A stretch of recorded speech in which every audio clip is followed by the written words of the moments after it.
व्यास जी कहते हैं, मुनिवरों, पुरुषोत्तम क्षेत्र संपूर्ण जीवों के लिए सुखदायी है। वह धर्म, अर्थ, काम और मोक्ष चारों पुरुषार्थों का फल देने वाला है। उस तीर्थ में कंडू नाम के एक महातेजस्वी मुनि रहा करते थे, जो परम धार्मिक, सत्यवादी, पवित्र, जितेंद्रिय और समस्त प्राणियों के हित में तत्पर रहने वाली थी। उन्होंने इंद्रियों को जीतकर क्रोध पर अधिकार प्राप्त कर लिया था। वे वेद वेदांगों के पारंगत विद्वान थे और भगवान पुरुषोत्तम की आराधना करके उत्तम सिद्धि प्राप्त कर चुके थे। उनके सिवा और भी बहुत से मुनि वहां उनका व्रत का पालन करते हुए सिद्ध हो चुके हैं। मुनियों ने पूछा, साधु शिरोमणि, कंडू कौन थे और उन्होंने किस प्रकार वहां परम गति प्राप्त की? हम उनका चरित्र सुनना चाहते हैं, बताइए। तो व्यास जी बोले, मुनीश्वरों, कंडू मुनि की कथा बड़ी मनोहर है। मैं संक्षेप से ही कहूँगा, सुनो। गोमती नदी के परम मनोरम एकांत तट पर, जहाँ कंद मूल, फल, समिधा, पुष्प और कुश आदि की अधिकता थी, कंडू मुनि का आश्रम था। वहाँ सभी ऋतुओं के फल और फूल सुलभ थे। केलों का उद्यान उस आश्रम की शोभा बढ़ा रहा था। वहाँ कंडू मुनि ने व्रत, उपवास, नियम, स्नान, मौन और संयम आदि के द्वारा बड़ी भारी एवं अत्यंत अद्भुत तपस्या की। वे ग्रीष्म ऋतु में पंचाग्नि का ताप सहते, वर्षा में खुली वेदी पर सोते और हेमंत ऋतु में भीगे वस्त्र धारण करके कठोर तपस्या करते थे। मुनि की तपस्या का बढ़ता हुआ प्रभाव देख देवता, गंधर्व, सिद्ध और विद्याधरों को बड़ा विस्मय हुआ। वो कहने लगे, इनका महान धैर्य है, अद्भुत है। इनकी कठोर तपस्या नितांत आश्चर्यजनक है।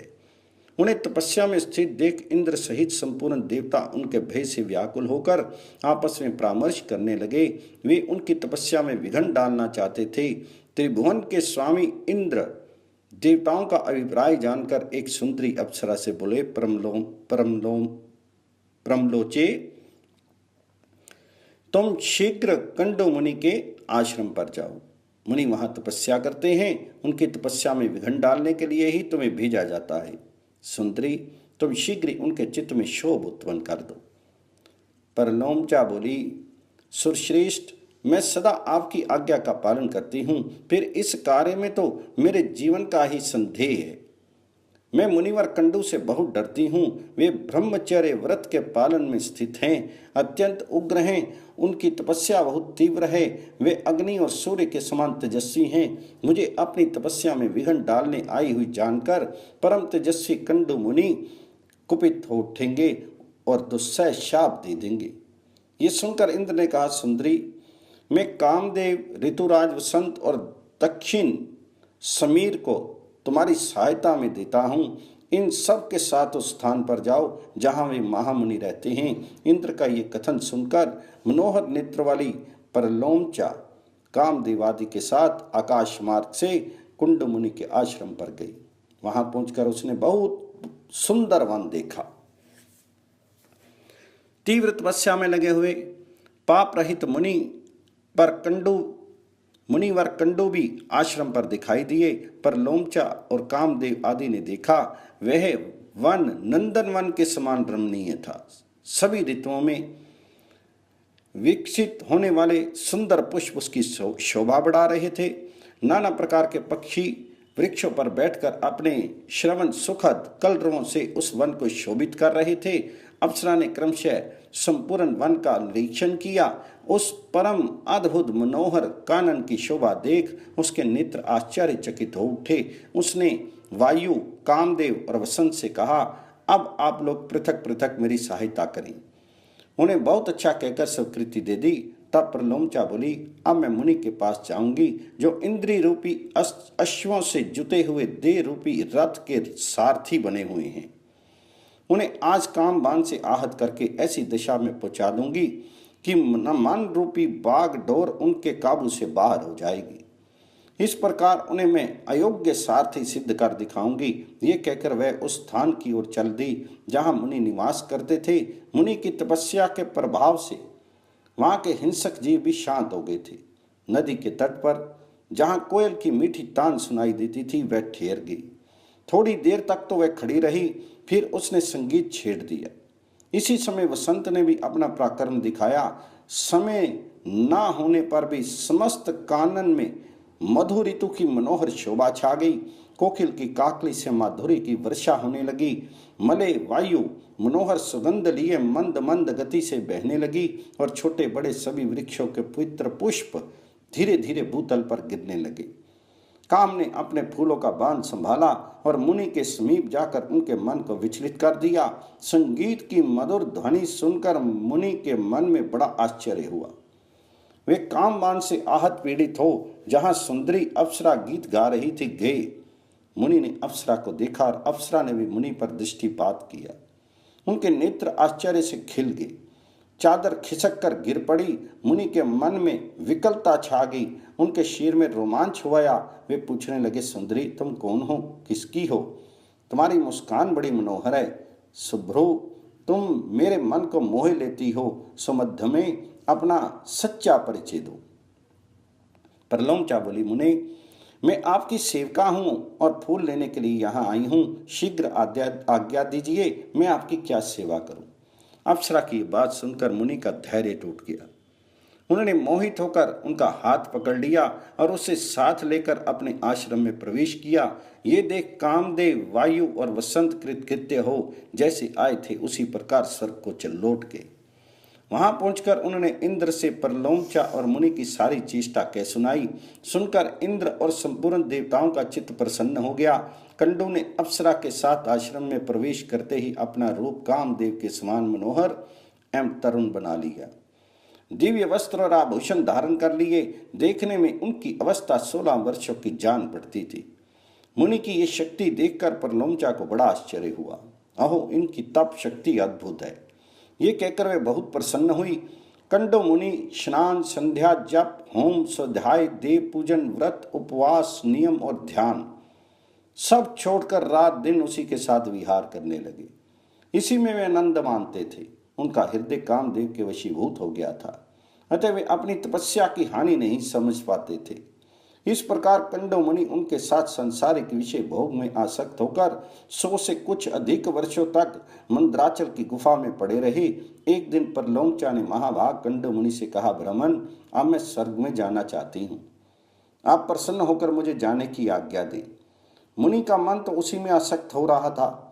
उसके इस प्रकार पूछने से वे बोले, कल्याणी कुछ दिन और ठहरो। तब उसने पुनः 100 वर्षों से कुछ अधिक काल तक उन कंडो मुनि के साथ विषय भोगा। तदंतर उन्होंने पुनः जाने की आज्ञा मांगी, किंतु मुनि ने स्वीकार नहीं किया। अतः उसे लगभग 200 वर्ष तक ठहरना पड़ा। वह जब जब उनसे देवलोक में जाने की आज्ञा मांगती तब तक वह उसे वहीं उत्तर देते, कुछ दिन और ठहरो। प्रलोमचा एक तो मुनि के शाप से डरती थी, दूसरे उसमें दक्षिणा नायिका की स्वभाव की उदारता थी, और तीसरे वह प्रणय भंग की पीड़ा को जानती थी। इसलिए मुनि को छोड़ नहीं सकी। महिषी काम भोग में आसक्त होकर दिन रात उसके साथ रमन करते रहे, किंतु तृप्ति नहीं हुई। उनके पति नित्य नूतन प्रेम बढ़ता गया। एक दिन कंडो मुनि बड़ी उतावली के साथ आश्रम से बाहर जाने लगे। अप्सरा ने पूछा, कहाँ चले? मुनि ने उत्तर दिया, शुभे दिन बीत चला है, संध्या उपासना कर लूं, नहीं तो कर्म का लोप हो जाएगा। प्रलोमचा को बड़ी प्रसन्नता हुई। उसने हंसकर पूछा, सब धर्मों के ज्ञाता महात्मा जी, क्या आज ही आपका दिन बीता है? आपकी बात सुनकर किसको आश्चर्य नहीं होगा?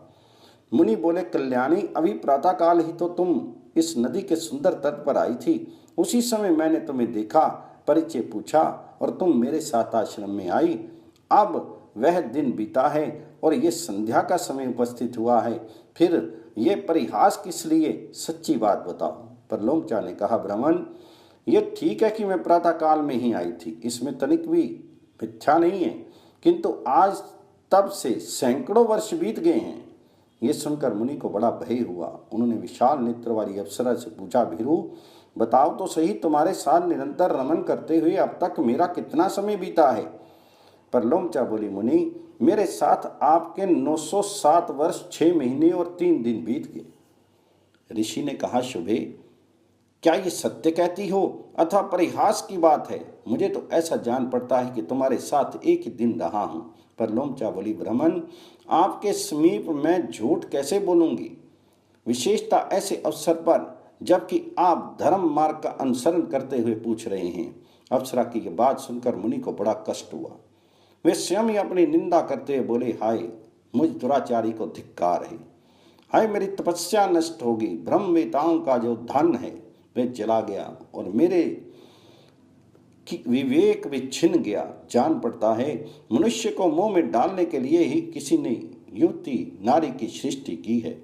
मुझे तो अपने मन को जीतकर क्षुधा, पिपासा, राग, द्वेष और जरा मृत्यु इन 6 उर्मियों में अतीत पर ब्रह्म का ज्ञान प्राप्त करना चाहिए। इसके विपरीत जिसने मेरी ऐसी दुर्गति की है उस काम रूपी महान ग्रह को धिक्कार है। ये काम नरक ग्राम में ले जाने वाला मार्ग है। इसने आज मेरे संपूर्ण वेदों के स्वाध्याय, व्रत और समस्त साधनों पर पानी फेर दिया। इस प्रकार स्वयं ही अपनी निंदा करके वे धर्म के ज्ञाता मुनि पास ही बैठी हुई उस अप्सरा से बोले, पापनी, तेरी जहां इच्छा हो चली जा। तुझे जो करना था उसे तूने पूरा कर लिया। मैं तुझे अपने क्रोध की प्रचंड आग से जो भस्म नहीं करता, इसमें एक कारण है। सत्पुरुषों की मैत्री 7 पग तक एक साथ चलने से ही हो जाती है। मैं तो तेरे साथ चिरकाल तक निवास कर चुका हूँ, अथवा तेरा क्या दोष है, तेरी क्या हानि करूं? सारा दोष तो मेरा ही है, क्योंकि मैं ही ऐसी अजितेंद्रिय निकला। तू तो इंद्र का प्रिय करने के लिए आई थी और मेरी तपस्या का सत्यानाश कर चुकी। अपने कटाक्ष के महामोह में मंत्र से तूने मुझे घृणित बना दिया। अरे अब जा जा चली जा। इस प्रकार मुनिवर कंडू ने जब क्रोध पूर्वक उसे फटकारा, तब वे कांपती हुई आश्रम से बाहर निकली और आकाश मार्ग से जाने लगी। उसके अंग अंग से पसीने की बूंदें निकल रही थी और वह वृक्षों के पल्लवों से उन्हें पोंछती जाती थी। ऋषि ने उसके उदर में जो गर्भ स्थापित किया था वह पसीने के रूप से ही बाहर निकल गया। वृक्षों ने उन श्वेत बिंदुओं को ग्रहण किया और वायु ने इन सब को एकत्रित करके एक गर्भ का रूप दे दिया। फिर चंद्रमा ने अपनी अमृतमय किरणों से उस गर्भ को धीरे धीरे पुष्ट किया। उससे मारिया नाम की कन्या उत्पन्न हुई, जो वृक्षों की पुत्री कहलाई। उसके नेत्र बड़े मनोहर थे। वही प्राचेतसों की पत्नी और दक्ष की जननी हुई।